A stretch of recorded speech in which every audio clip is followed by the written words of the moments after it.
Hi everybody, welcome to Whiskey Mystery. I'm Phil. And Diva. We were just chatting to friends on Zoom. Of course, it's our Thanksgiving over here in the US, and happy Thanksgiving to everybody. But we normally get together with a group of friends from an old job at Industrial Light and Magic, where it used to be all expats getting together, and then it grew into, you know, the friends and partners of expats, and then the kids. This has been going on for 20 years, and unfortunately we cannot get together today other than Zoom. I'm sure many people are in the same situation. So, welcome everyone together online at least. What are we doing? Today we are blind tasting number 131, picked by Lucas. We will nose it, taste it, rank it somewhere on the shelf. I've set up Old Pulteney on the end because it might be getting pushed off today. This one is pretty good, isn't it? Okay, are you ready? Ready. Yesterday's glass.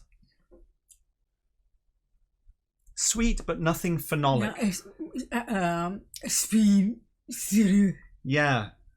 No hint of anything oily, rubbery. No smoke, no beef. I don't think there is any. Let's see if we can take a look on the camera. Here we go.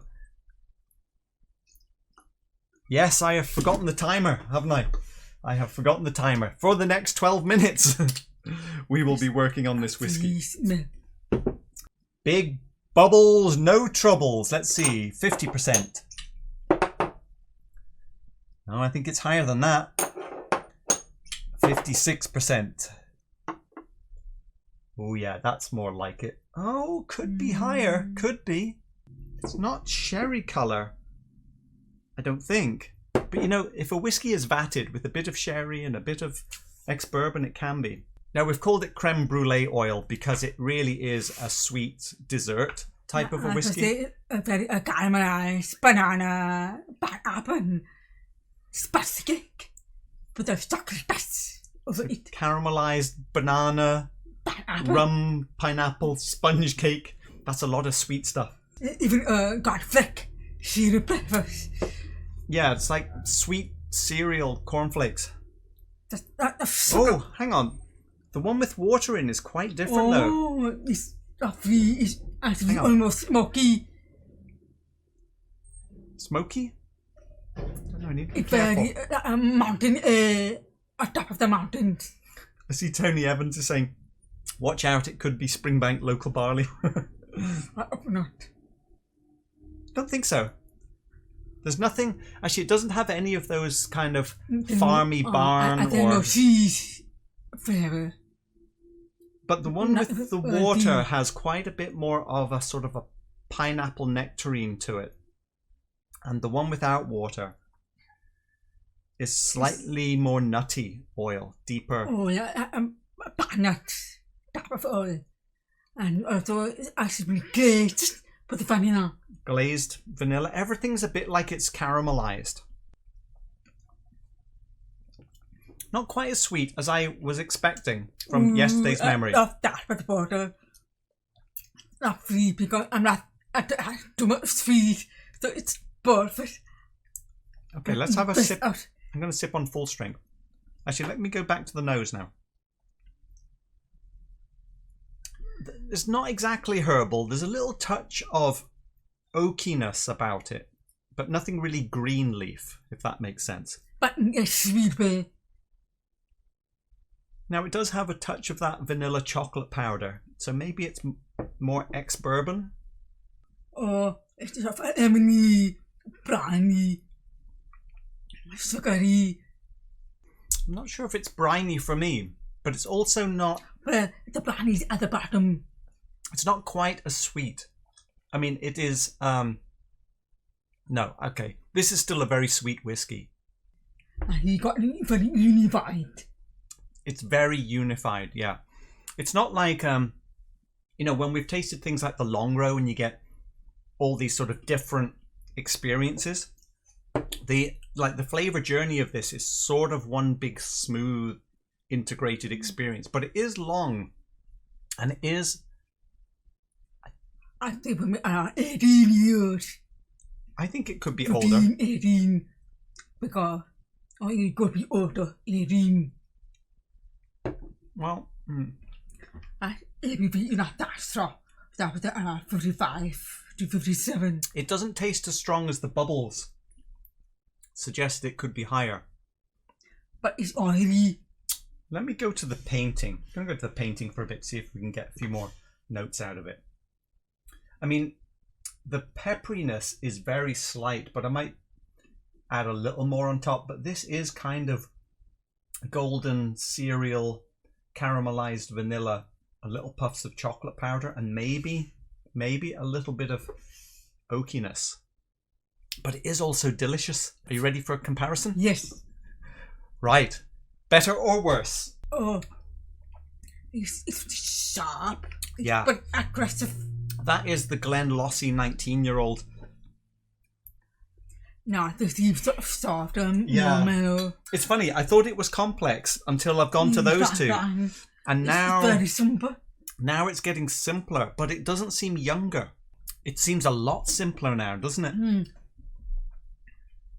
Now this Glenallachie is 53%, and that doesn't seem that much stronger. If anything, slightly 55, softer. 54. I started to think, is it even a malt whiskey? It's possible. Because I'm getting a touch of wood.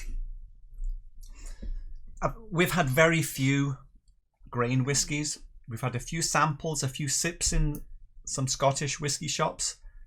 The one thing that I found consistently with them is a kind of glassiness to the experience. Oh, hang on. That's right. I actually wanted to try one more. Okay, now that does taste young now. Harsher. Oh, doesn't taste that good actually. Look at this spot. Oh, I feel like pushing that down quite a bit. Might have to reevaluate that one. See, here's where my mind was going.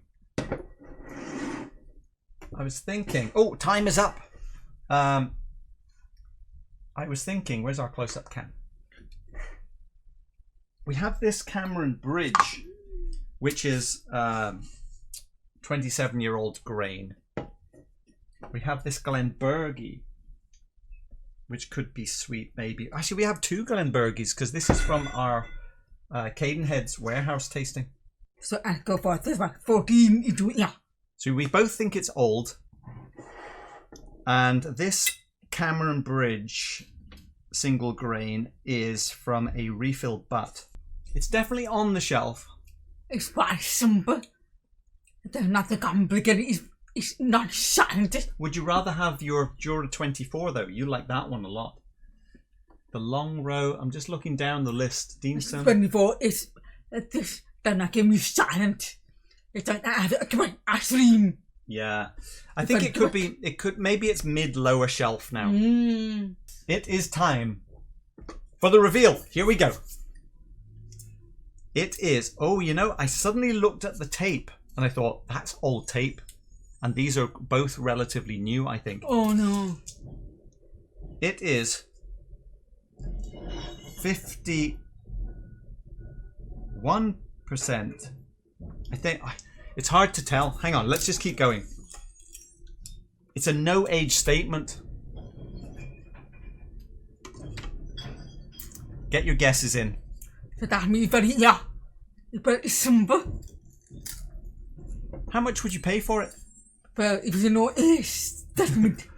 Well, remember, compass boxes are no age statement as well. Oh, I'm not saying it at the time. Okay, $98. I think it's worth it. Oh, it's Japanese. Oh, but it's so sweet. Hang on. It's from Nikka. It's from Nikka, but we didn't get any peat, or we didn't get any smoke. So what is it? It's non-delegate. Ah, okay. It's Nikka from the barrel. So, you know, we weren't. But we never asked people. We weren't far off, because there is a little bit of grain in, and well, we'll have a little bit of both, I think. Oh, I've just realised we're going to have to go for a little interlude.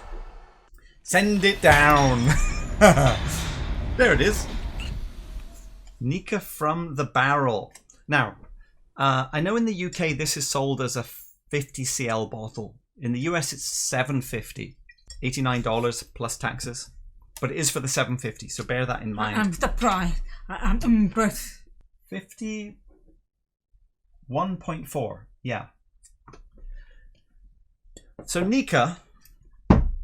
So we know of other Nikkas, right? Nikka Yoichi, Nikka Miyagikyo. Nikka also owns Ben Nevis. Deepa actually had said Ben Nevis earlier on. Because the first time I'm talking, I just thought Ben Nevis. In Japan, blended whiskies are not from different distilleries, are they? So Nikka has multiple well, that's not true. They're not from different owned distilleries. So Nikka owns multiple distilleries, and they make their blend using, Yoichi, Miyagikyo, and the other one. But because they own Ben Nevis as well, that does make it a little more interesting. But it is true that there are a lot of Japanese whiskies that are not Japanese. I think this one is mostly Japanese, and the Ben Nevis is probably used to add a little bit of bite to it. But they also produce a grain whiskey, so maybe it's Miyagikyo that also produced the grain whiskey in a separate still. Okay, I'll have to double check that. It is glassy like a grain whiskey, so I've no idea how much... For me, it's very Ben Nevis. I've no idea how much grain is in this and how much malt is in it. So let's take a moment to say... I'm very, very sad about... To say thank you, Old Pulteney, for surviving as long as you have, but your day has come and you have been pushed off the shelf. I mean, it's fat. It's the yummy dessert. Yeah, you could almost pour it over ice cream, this one. This is going to be bottle number 132. This is always exciting, isn't it? Because every time we get to a new bottle, I think to myself, we've probably never drunk this before. Well, big bubbles. I don't think you've normally... Hang on. Ooh, something's in the air, and I think you know what it might be. We will find out what is going to be number 132. It's smoky. Smoky Sunday. See you on Sunday. Have a nice Thanksgiving, everybody. And maybe we have pizza. Pizza? We'll have pizza for Thanksgiving? Fine, we'll have pizza. Cheers.